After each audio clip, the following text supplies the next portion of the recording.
Alors qu'elle était inconsciente sous anesthésie pendant l'opération, la jeune fille a été agressée par le médecin. Pourtant, à son réveil, il lui a dit qu'il s'agissait simplement d'une hallucination. Avant de partir, il lui a même conseillé de rentrer chez elle, de prendre un bain et de se reposer correctement. Cependant, Anna avait la conviction persistante qu'il ne s'agissait pas d'une hallucination. De retour chez elle, elle s'était forcée de reconstituer les événements, mais sous l'effet persistant de l'anesthésie. Elle n'arrivait pas à relier les scènes fragmentées pour former un récit cohérent. Anna a ramassé les vêtements éparpillés sur le sol, et les marques qui s'y trouvaient ne firent que renforcer sa conviction.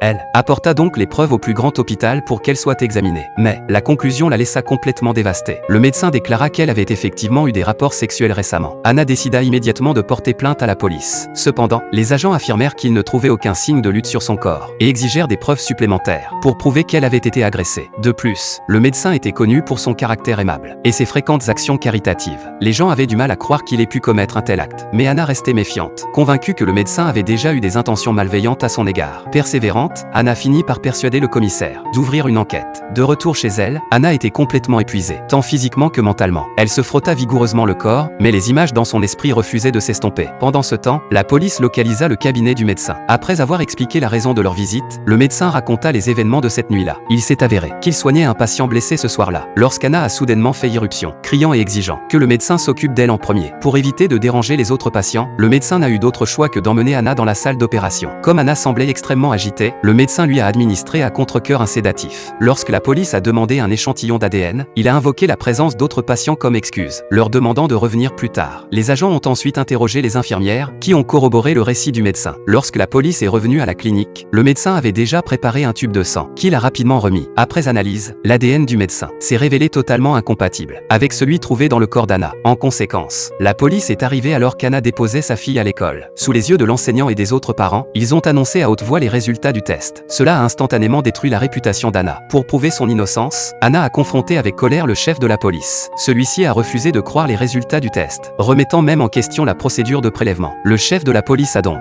mis le collègue qui avait prélevé l'échantillon sur haut-parleur. Après avoir entendu la réponse, Anna est devenue profondément insatisfaite des méthodes de la police. Le chef de la police n'a eu d'autre choix que de s'adresser personnellement au médecin et de lui demander un nouveau prélèvement d'échantillon d'ADN. Contre toute attente, le médecin a accepté.